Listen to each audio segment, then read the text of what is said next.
Just another routine mission. Why do they always say that before a mission? Of course it's routine. You haven't done anything yet. It's everything that happens along the way. The choices you make, the paths you choose, that turn the routine into anything but. Of course, that's how it started. A routine mission, answering a distress call.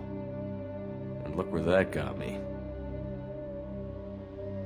We were testing out the Normandy, Captain Anderson's new ship, when the distress call came in. An Alliance patrol on Eden Prime had been attacked. They'd seen something they couldn't explain. And whatever it was massive. I hit the ground with my lieutenant, Caden Olenko. A good kid, loyal, by the book, with a talent for biotics. We came across the lone survivor of the patrol, Gunnery Chief Ashley Williams. A soldier to the core. Tough, disciplined, ready to take on whatever came her way. Ashley joined up with us and took us to the spot where she lost her squad. That's when we saw it. The ship. Like nothing I'd ever seen. It was massive, scorching the colony and everything around it as it blasted away. We followed the path of destruction to an artifact, a beacon left by a long-dead race called the Protheans. The colony had dug it up, and whoever attacked them had tried to take it.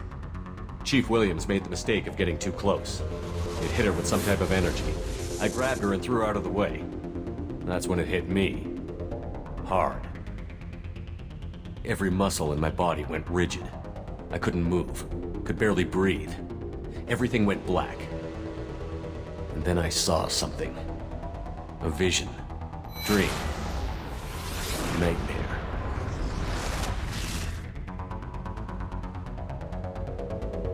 By the time I woke up, we were halfway to the Citadel on our way to meet the Council. I was expected to explain what I'd seen. Anderson came along. So did Adina, our political representative on the Citadel. With those two heavyweights, it seemed reasonable we could persuade the Council that the ship we'd seen was a potential threat, as was the individual behind the attacks. The main suspect for the Eden Prime massacre was a Turian Spectre named Saren. He'd been seen by one of the survivors from the colony at Eden Prime, and there was some evidence to suggest that the ship was connected to Saren. But even Adina's pointed accusations weren't enough to convince the Council. They just couldn't believe one of their chosen elite Spectres could be guilty of something like that. They needed proof, which meant I needed proof.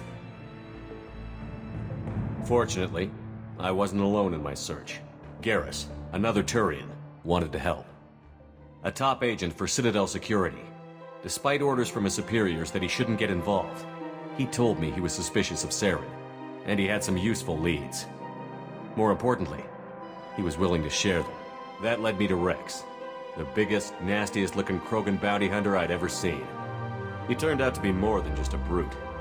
It was his intel that led to a fugitive with incriminating evidence on Saren. The fugitive turned out to be an energetic little Quarian named Tali. A tech expert with a knack for hacking, she'd procured some information on Saren. Evidence that proved Saren was dirty. Tali's evidence proved that Saren was responsible for the massacre on Eden Prime, and that the immense warship we'd spotted was in fact Saren's flagship. But it went much further. Saren was trying to find a way to bring back a race of sentient machines from dark space. Machines allegedly responsible for cleansing the galaxy of all organic life. These Reapers were blamed for wiping out all life 50,000 years ago, including the Protheans, then disappearing back through the mass relays to dark space, leaving no trace they'd ever been. That explained why Saren was after the beacon, and it made some sense out of my visions. But not much else. We couldn't convince the Council that the Reapers were a threat, but they agreed Saren had to be stopped. They stripped him of his Spectre status and gave me the honor of becoming the first human Spectre. My first task? Bring down Saren. Anderson decided to stay behind, giving up his ship, the Normandy. He told me I would need it more than he would. He also pointed me in a direction. Liara, a Prothean expert, adept in biotics, and maybe most importantly, daughter of Benezia, Saren's top lieutenant. And like most Asari, as beautiful as she is intelligent, and born with a unique ability to meld with other species. Liara was able to help me decipher some of the vision the beacon had given me. Nothing concrete, but it gave me some clues. And a new appreciation for the Asari. Her technique for accessing my vision was unexpected, but not at all unpleasant. Ashley was a little concerned about the connection I shared with Liara. As commander, I knew either relationship had the potential to interfere with the mission. I told Liara about how I felt. Apparently, she'd felt it too. But we agreed we wouldn't let it get in the way of our mission. Finding Saren. Thanks to Liara's help, we had our next lead. Venezia. Saren had taken her to Novaria, where he'd enslaved a dangerous race of insect-like creatures, the Rachni. He ordered Venezia to use the same technique Liara had used on me to extract information from the Rachni Queen. The Queen's drones were everywhere, and they weren't happy. We had to fight through hundreds of them to get to Venezia. By the time we arrived, Saren was gone. With the information. I tried to reason with Venezia, but Saren had indoctrinated her. He had somehow acquired the ability to control people's actions and wills. Venezia wouldn't surrender, and Liara was forced to watch her mother die in her arms.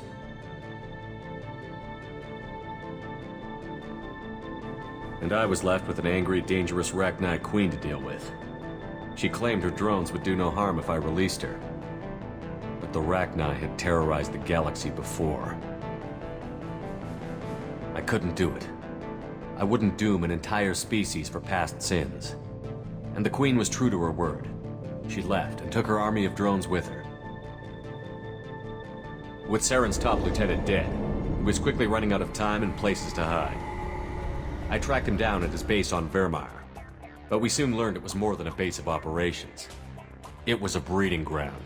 Saren was breeding an army of Krogan. He'd found a cure for the genophage, a disease inflicted on the Krogan to prevent them from breeding and taking over the galaxy. But the Krogan Saren was breeding were slaves, mindless beasts that obeyed Saren's will. I had to destroy the base, and all its research. Rex disagreed. Violently. Rex wanted the genophage cure for his people. I tried to convince him to help me destroy it, that these Krogan weren't real. But he wouldn't back down.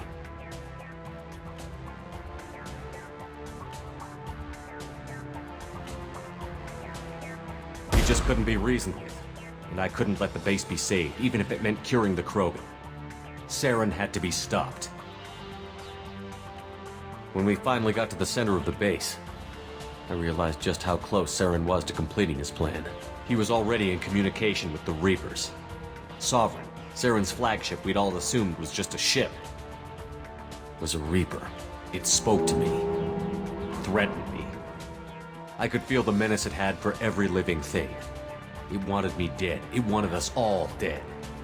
And I knew it was capable of doing just that. What I couldn't understand was why Saren would help it. But there was no time to think about it. Sovereign knew where we were. We had to destroy the base and get the hell out. I split up my team in 2 squads, sending Ash with one and Caden with the other as a distraction. We had a nuke, and we planned to use it. Before we could detonate the bomb, Saren showed up. We fought. I stalled him to make time for my team. And in talking to him, I realized the truth. It wasn't Saren who was indoctrinating everyone. It was Sovereign.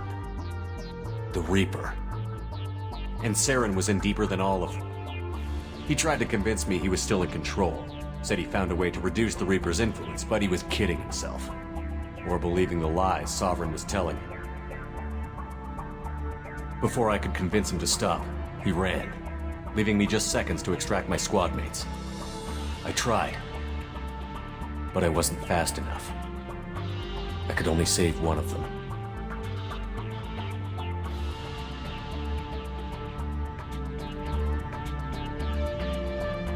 Ash was a good friend, and a great soldier. But I had to choose, and I chose Caden. That was the last time Saren would slip away from me. I knew then, the next time we met, one of us would die. With my team mostly intact, we chased Saren and his army to Ilos, a long-lost planet that had once belonged to the Protheans. As we prepared for what we knew would be a desperate fight, I spoke to my crew. We were just one ship, against Saren's growing army. I assured them all that despite the odds, we could defeat him. But Liara saw through my words. She knew I was hurting after Ash's death. She could sense my doubts. We both knew this mission could be our last. Until that moment, we'd put our feelings aside for the sake of that mission. But why wait? We gave in to each other, and it was perfect. While it lasted. We arrived on Ilos, close behind Saren. Once on the planet, we discovered a Prothean databank that helped me put the final pieces of my vision together. The Reapers had come 50,000 years ago, and every 50,000 years before that, each time purging the galaxy of life. The Protheans had fought and died, like every species before them. But a few survived long enough to leave a parting gift. The Protheans had discovered that the Citadel was the key to controlling the mass relays.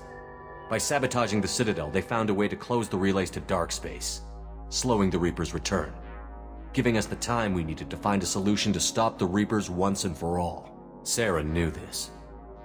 He was leading his army to take control of the Citadel and re-establish the relays to dark space, bringing the waiting Reapers here to destroy us all. We followed him to the Citadel. It was intact, but heavily damaged. He had caught the Council fleets by surprise, and they were only now regrouping. And with Sovereign as his flagship, there was little hope the fleets could counterattack with enough strength to take back the Citadel. But Saren was done running, and I was done chasing him. As the Alliance and Citadel fleets battled Saren's army outside, I cornered the Turian bastard in the Citadel tower and confronted him. He died believing that the Reapers would save him. As I fought to regain control of the Citadel, the Council's flagship, the Destiny Ascension, fell under attack. Despite Saren's death, Sovereign and Saren's army continued to fight. The Council was aboard the Destiny Ascension, and they were requesting assistance. But I knew in order to help them, I would have to put our human Alliance fleet in jeopardy. The Council had to be saved. They represented the hearts and minds of the galactic community. Without them, the fleets would be in disarray. Even with the Citadel back in my control, Saren defeated, and the Normandy leading the combined galactic fleet, the battle against Sovereign, a single Reaper, was relentless. It took the combined fleets of humanity and the other races, but in the end, Sovereign fell. But the costs were immense. While humanity's efforts in the war earned us our first seat on the Council, it was a hollow victory. The Reapers were still out there. I knew the fight was far from over, but as the one who'd led the fight against Saren, I was given new responsibilities. The choice of humanity's first counselor was left for me to decide. On the one hand, Udina, the lifetime politician. Ruthless and ambitious, he would easily navigate the political landmines that would soon be put in front of him. The other choice, Captain Anderson, the career soldier. Tough but fair, but a friend, and someone I could trust. Both great leaders in their own right. Anderson didn't want the job, which was a sure sign he'd be perfect for it. No ambition to get in the way. The war was over. The threat had passed. In time, the Council would rebuild itself. The Citadel could be repaired. Even the pain of lost friends would fade. But none of that mattered if the Reapers were still out there. And if they were all as powerful as Sovereign, we had to find a way to stop them. I had to find a way. I gathered my crew, took my ship, and went in search of answers. Officially, the Council would only say I was assigned to cleanup duty, rooting out any remnants of Saren's army. Just another routine mission.